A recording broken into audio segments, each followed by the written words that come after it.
તો પાટણના હારીજમાં નગરપાલિકા પ્રમુખના પતિ અને સ્થાનિક લોકો વચ્ચે તકરાર થઈ। હારીજ નગરપાલિકા દ્વારા ચાલતું રોડનું કામ સ્થાનિક લોકોએ અટકાવ્યું। સ્થાનિકો અને નગરપાલિકા પ્રમુખના પતિ વચ્ચે શાબ્દિક તકરારનો વિડીયો પણ વાયરલ થયો છે, જેમાં 3 દરવાજા વિસ્તારમાં રોડના કામ દરમિયાન કનેક્શનો કપાતા રોડ પર પાણી ભરાયું હતું। પાણીના નિકાલ માટે નગરપાલિકા પ્રમુખના પતિ સ્થળ પર આવતા સ્થાનિકો સાથે તેમની તકરાર થઈ। હારીજ પાલિકા પ્રમુખ ધરતીબેનના પતિ અને સ્થાનિકો વચ્ચે શાબ્દિક તકરારનો વિડીયો વાયરલ થયો છે। સંવાદદાતા ભરત ફોન લાઈન પર વધુ વિગતો સાથે જોડાયા છે। ભરત, હારીજમાં નગરપાલિકા પ્રમુખના પતિ અને સ્થાનિકો વચ્ચે તકરારનો વિડીયો સામે આવ્યો છે, શું ઘટના?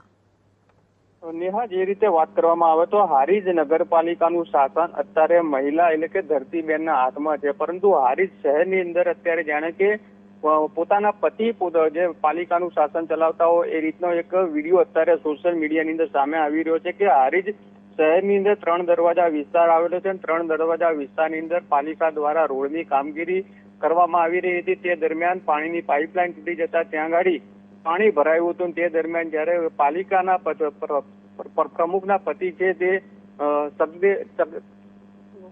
તેઓ ત્યાં પહોંચ્યા હતા, તેઓની અને જે સ્થાનિક લોકો છે તેઓની વચ્ચે જાણે કે શાબ્દિક પ્રહાર થયા હતા। અને ત્યારે પાલિકાના જે પ્રમુખ છે તેઓના પતિ છે તેઓ સ્થાનિક લોકોને ક્યાંક ધમકાવતા હોય એ રીતનો અત્યારે વિડીયો અત્યારે સોશિયલ મીડિયાની અંદર વાયરલ થઈ રહ્યો છે, જેને લઈને સ્થાનિકોની અંદર ભારોભાર રોષ જોવા મળી રહ્યો છે। કારણ કે પાલિકા કામગીરી હોય છે અને પાલિકાની કામગીરી દરમિયાન જે રીતે રોડની અંદર ખોદકામ દરમિયાન જે પાઇપલાઇન તૂટી ગઈ તેના કારણે સ્થાનિકોની અંદર અત્યારે રોષ જોવા મળી રહ્યો છે। બિલકુલ ભરત, જાણકારી બદલ આપનો આભાર। કોઈ કામ કરે છે તમારા પંચાયતમાં? કોઈ અહીંયા ઘરમાં કરવા ના આવે, ઘરમાં કરવા ના આવે તો જેનામાં આવતું હોય એ તો કરી જાય ને।